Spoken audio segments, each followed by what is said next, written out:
Okay, this is Business 342 Workbook Lecture Page number 74. Problem: you have $400,000 invested in a well-diversified portfolio A. You inherit additional $100,000 in stock B. The expected inputs of the assets are below. So A's got an 8% expected return, B's got a 12%, standard deviation of 16 and 20 respectively, and you want to put the weight in there. Well, you have $400,000 invested in A initially. You inherit $100,000, so now there's $500,000 in the portfolio. So the weights are 0.8 and 0.2 respectively, 400 over 500, 100 over 500. The correlation between your portfolio that you had and stock B, which you inherited, is 0.3. Okay, if you keep the stock, find the expected return and the standard deviation of your portfolio. Remember, your expected return is a weighted average. In this case, they don't have a probability, so it's just your expected return times the weight. Your expected return times the weight. Okay, so if the expected return of the weight of A times the expected return on A times plus the weight of B times the expected return of B, so that's 0.8 times 80, I mean 8% times 0.8, and the weight is 0.2 times 12. That gives you an expected return on your portfolio of 8.8%. It's just the sum of a weighted average. I call it whatever you want to call it. It's weighted average summarized. Okay, then for your variance, standard deviation squared, because you want to figure out your standard deviation, you use that formula again. The weight of A squared times the variance or standard deviation squared of A, however you want to say it, plus the weight of B. Notice there's only two stocks here, so when there's a covariance or correlation involved, they'll only do it probably with two stocks, because they could do it with three, but they'd have to give you the numbers of the covariance and all that stuff. And I don't know if the formula is a little bit more complicated. I know to figure out the covariance it is. Okay, in this case they gave you the correlation, they didn't covariance, so you're going to use the last part of the formula using correlation. Remember, covariance of A and B is equal to the correlation, which is P of A and B, times the standard deviation of A times the standard deviation of B. So either you have the covariance of AB, or you have this correlation times their two standard deviations. Plug the numbers in, you go through. Remember, these are squares. Okay, do all the math. You come out with a variance of 210.56.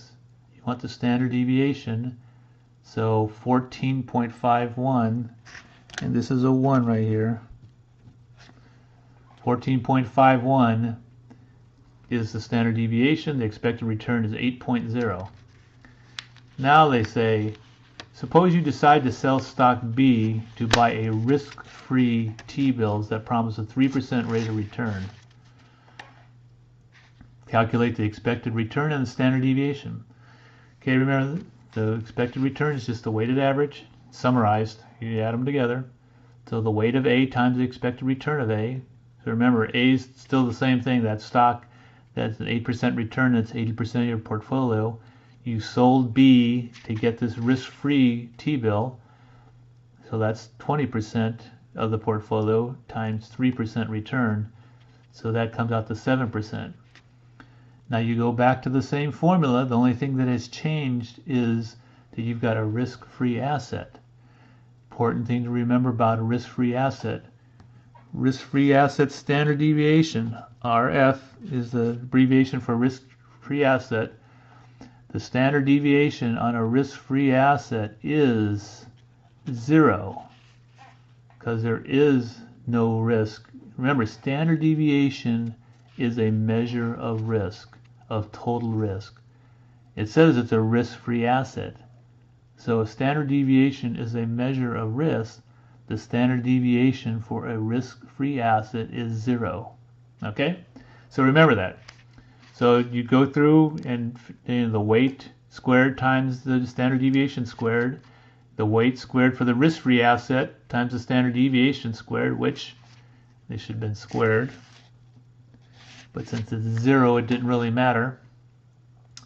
Take the rest of the formula, 2 times the weight of A times the weight of B times the correlation, which another thing is, what's the correlation? Correlation between risky assets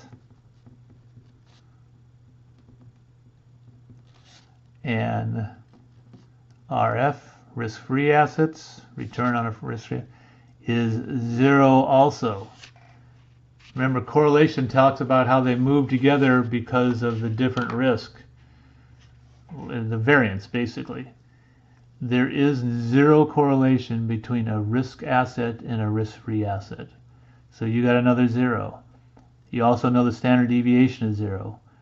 So this whole thing is going to multiply together to be 0. This multiplied together to be 0. So when you have a risk-free asset, the only standard deviation is the standard deviation of the risky asset. Okay, so you go through, standard deviation is just of the risky asset. Excuse me, this is the variance, standard deviation squared, and the standard deviation is 12.8. Okay, so that is page 4 of your Business 342 workbook lecture.